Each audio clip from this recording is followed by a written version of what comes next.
Hi friends, இந்த வீடியோவில் நம்ம என்ன பார்க்க போறோம்னா முள்ளங்கி கோதுமை புதினா சப்பாத்தி. சுகர்காரவங்களுக்கு, சுகர் பேஷண்ட்டுக்கு வந்து நல்ல டிஷ் இது. அவங்க இதை அடிக்கடி எடுத்துக்கிட்டா ஆரோக்கியமா வாழலாம். நம்ம வாங்க நம்ம வீடியோக்குள்ள போகலாம்.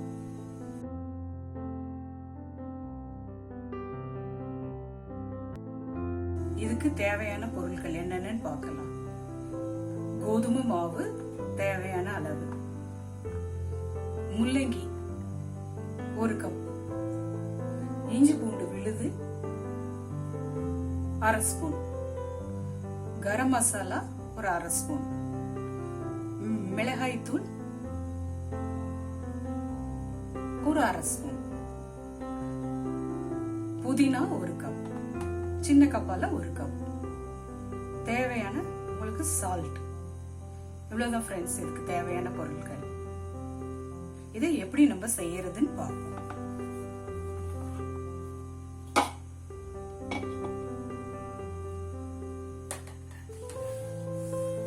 இந்த முள்ளங்கி இதுல போட்டுடலாம்.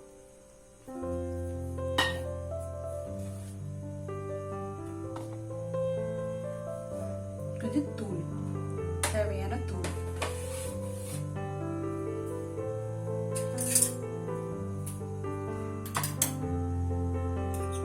தேவையான கொஞ்சம் கரம் மசாலா,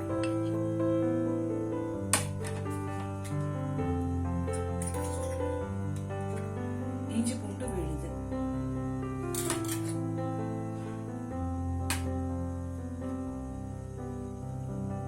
புதினா,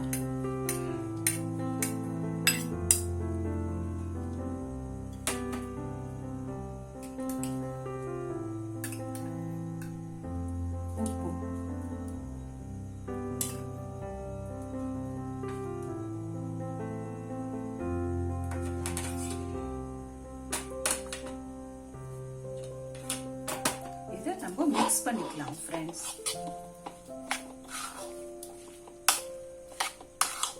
பாருங்க இவ்வளவு கலர்ஃபுல்லா, ஒரு ஒயிட், கிரீன்,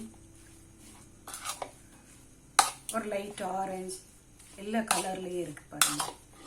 நீங்க இந்த முள்ளங்கி சப்பாத்திய செஞ்சு பிள்ளைங்களுக்கும் கொடுத்தாலும் பிள்ளைங்களும் நல்லா சாப்பிடுவாங்க.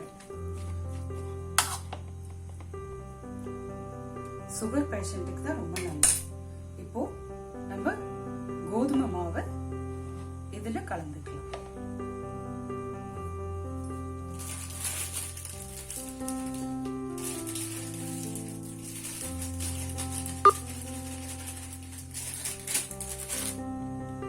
இன்னும் கொஞ்சம் மாவு தேவையா இருக்கும் ஃப்ரெண்ட்ஸ், கொஞ்சம் கலந்துக்கலாம்.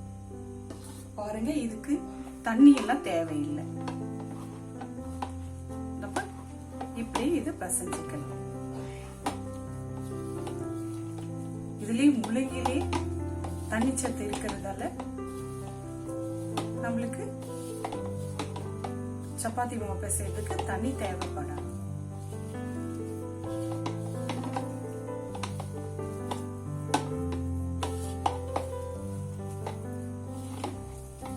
ஃப்ரெண்ட்ஸ் இங்க பாருங்க, நம்ம நல்லா சப்பாத்தி மாவை பிசைஞ்சாச்சு.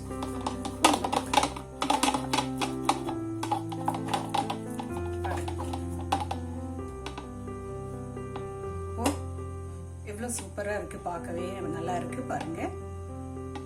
இப்போ நம்ம ஸ்டவ்ல தோசைக்கல் வச்சிடலாம்.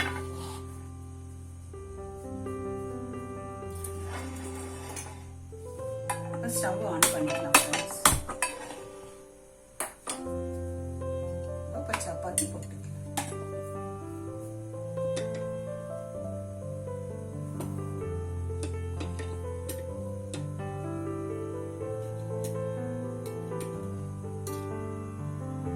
சப்பாத்திக்கு தேவையான கொஞ்சம் எண்ணெய்,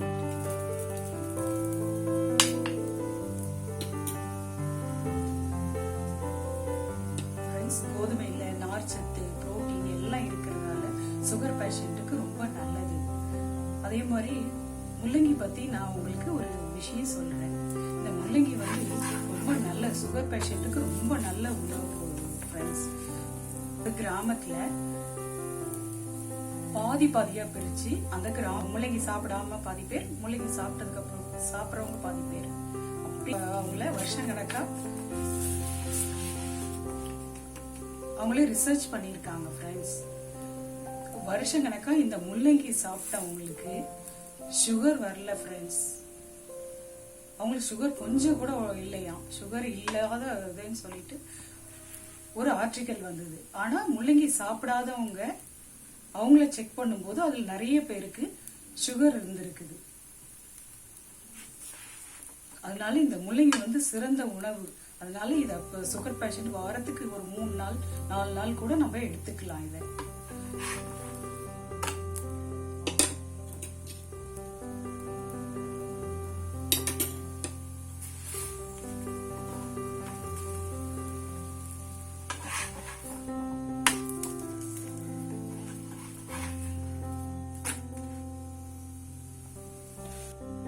சப்பாத்தி சூப்பரா வந்துருச்சு பாருங்க ஃப்ரெண்ட்ஸ்.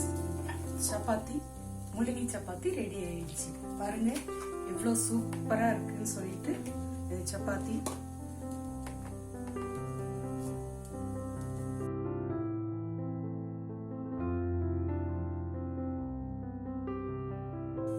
இந்த வீடியோ உங்களுக்கு பிடிச்சிருக்கும் நினைக்கிறேன். இது சுகர் பேஷண்ட்டுக்கு தேவையான உணவு. இது இந்த சேனல்ல ஹெல்த்தியான உணவுகள் பத்தி தான் நம்ம கொடுக்க போறோம். அதே மாதிரி நம்மளோட டயபிட்டிஸ் கேர் கிச்சன் அதுக்கு சப்ஸ்கிரைப் பண்ணுங்க, ஃப்ரெண்ட்ஸ்க்கு ஷேர் பண்ணுங்க. அடுத்த வீடியோவில் இதை விட ஹெல்த்தியான இன்னொரு ரெசிபியோட நம்ம சந்திக்கலாம். இந்த வீடியோ இவ்வளவு நேரம் டைம் ஸ்பெண்ட் பண்ணி இந்த வீடியோ பார்த்ததுக்கு நன்றி ஃப்ரெண்ட்ஸ். தேங்க்யூ.